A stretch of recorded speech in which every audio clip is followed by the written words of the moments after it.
जय श्री कृष्णा। आइए सुनते हैं आषाढ़ पूर्णिमा की व्रत कथा। द्वापर युग में एक समय की बात है कि यशोदा जी ने कृष्ण से कहा, हे कृष्ण, तुम सारे संसार के उत्पन्न करता, पोषण तथा उसके संहार करता हो। आज कोई ऐसा व्रत मुझसे कहो जिसको करने से मृत्युलोक में स्त्रियों को विधवा होने का भय न रहे तथा यह व्रत सभी मनुष्यों की मनोकामना पूर्ण करने वाला हो। श्री कृष्ण कहने लगे, हे माता, तुमने अति सुंदर प्रश्न किया है। मैं तुमसे ऐसे ही व्रत को सविस्तार कहता हूँ। सौभाग्य की प्राप्ति के लिए स्त्रियों को 32 पूर्णिमाओं का व्रत करना चाहिए। इस व्रत को करने से स्त्रियों का सौभाग्य संपत्ति मिलती है। यह व्रत अचर सौभाग्य को देने वाला और भगवान शंकर के प्रति मनुष्य मात्र की भक्ति को बढ़ाने वाला है।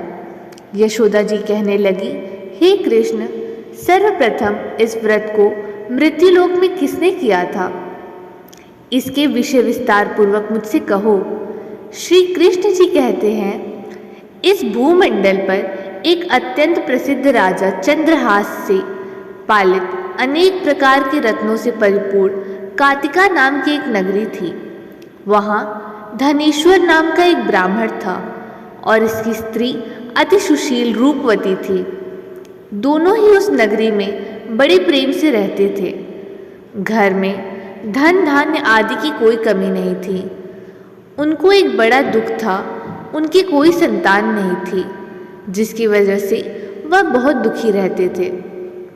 एक दिन एक बड़ा तपस्वी योगी उस नगरी में आया। वह योगी बाकी सभी घरों से भिक्षा मांगकर भोजन किया करता था, लेकिन उस ब्राह्मण के घर से भिक्षा नहीं मांगता। एक दिन योगी गंगा किनारे भिक्षा मांगकर प्रेम पूर्वक खा रहा था कि धनेश्वर ने योगी को यह सब करते देख लिया। अपनी भिक्षा अनादर से दुखी होकर धनेश्वर योगी से बोले, और सभी घरों से भिक्षा लेते हैं, परंतु मेरे घर की भिक्षा कभी भी नहीं लेते। इसका कारण क्या है? योगी कहने लगा कि आपके धर्म हमें इस बात की आज्ञा नहीं देता है, क्योंकि अभी आप गृहस्थ जीवन में एक सुख से वंचित हैं। आपके घर संतान होने पर मैं आपके घर से भी भिक्षा स्वीकार कर लूँगा। उन्होंने कहा कि जिसे संतान नहीं है उसके घर से भिक्षा लेने से मेरे भी पतित हो जाने का भय है।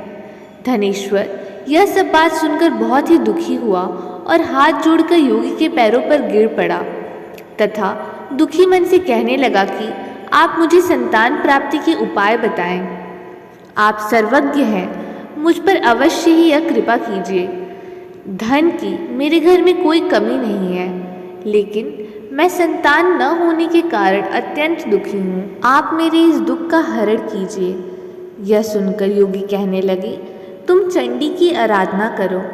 घर पहुंचकर उन्होंने यह सारी बात अपनी पत्नी को बताई और खुद वन में चला गया।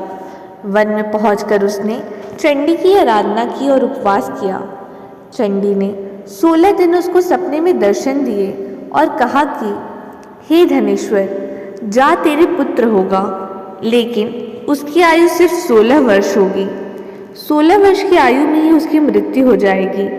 अगर तुम दोनों स्त्री और पुरुष 32 पूर्णिमाओं को व्रत करोगे तो यह दीर्घायु हो जाएगा।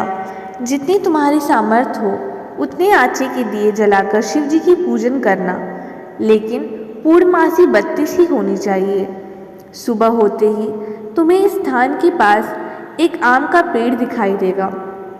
उस पर चढ़कर एक फल तोड़कर अपने घर चले जाना।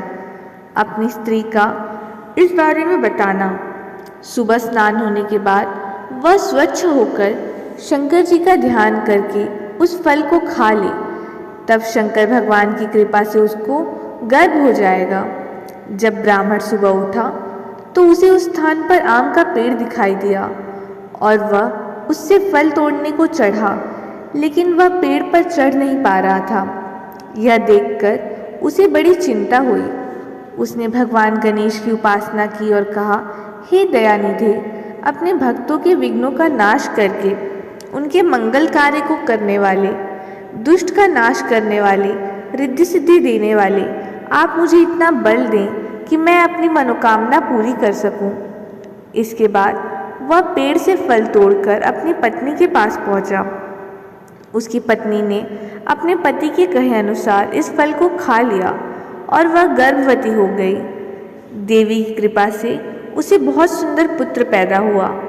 उसका नाम उन्होंने देवीदास रखा।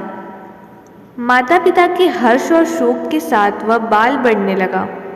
भगवान की कृपा से बालक बहुत ही सुंदर था, सुशील और पढ़ाई लिखाई में भी बहुत ही निपुण था। दुर्गा जी की कथा अनुसार उसकी माता ने 32 पूर्णमासी का व्रत रखा।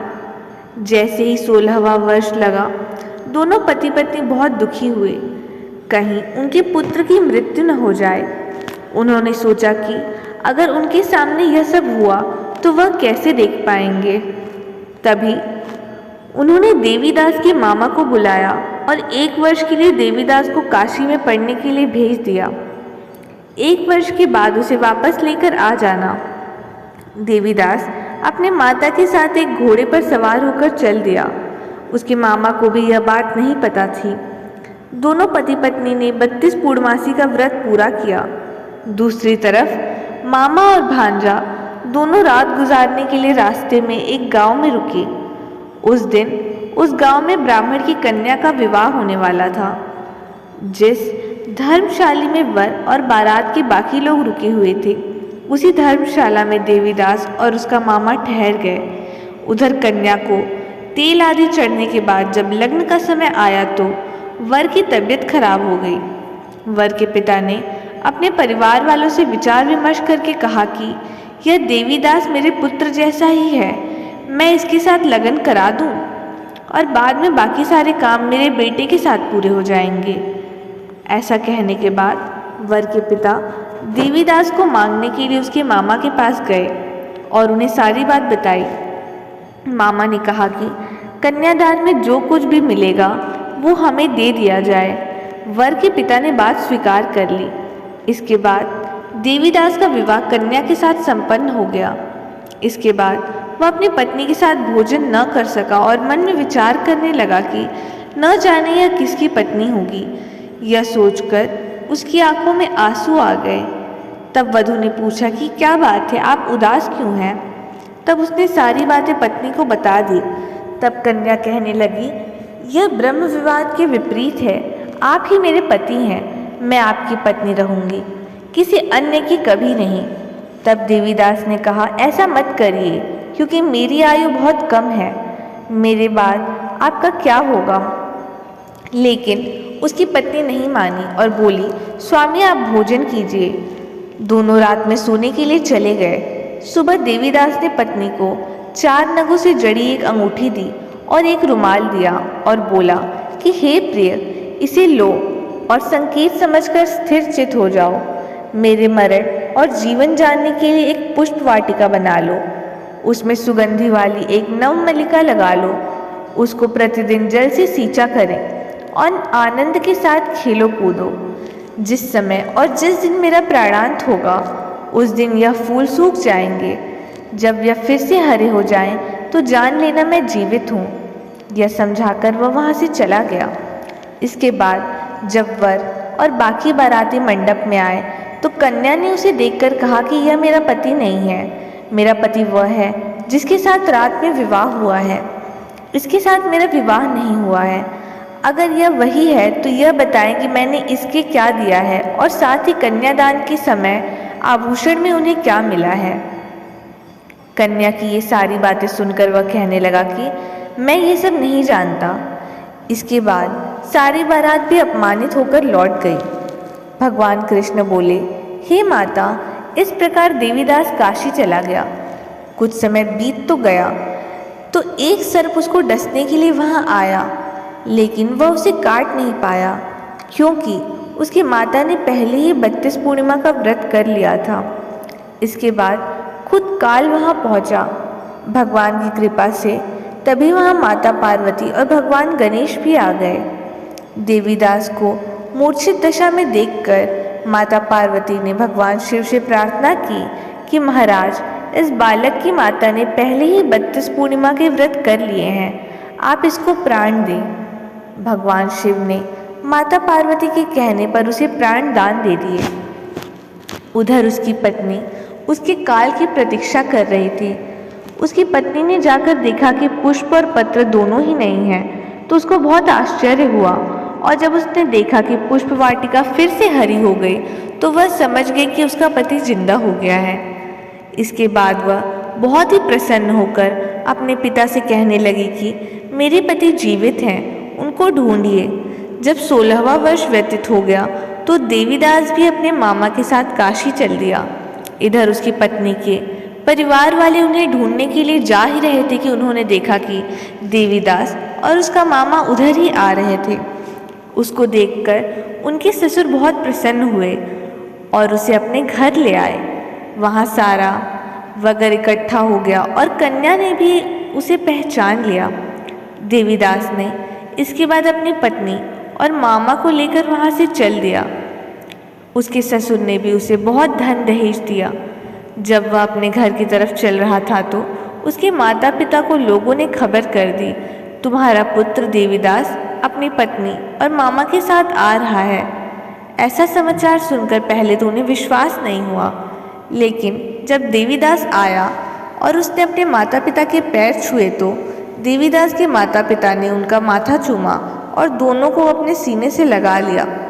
दोनों के आने की खुशी में धनेश्वर ने बहुत दान दक्षिणा ब्राह्मणों को दी। श्री कृष्ण जी कहने लगे कि इस तरह धनेश्वर को 32 पूर्णिमाओं के व्रत के प्रभाव से संतान प्राप्त हुई। जो स्त्रियां इस व्रत को करती हैं वह जन्म जन्मांतरों तक वैधव्य का दुख नहीं भोगती और सदैव सौभाग्यवती रहती हैं। यह मेरा वचन है। यह व्रत संतान देने वाला और सभी मनोकामनाओं को पूरा करने वाला है।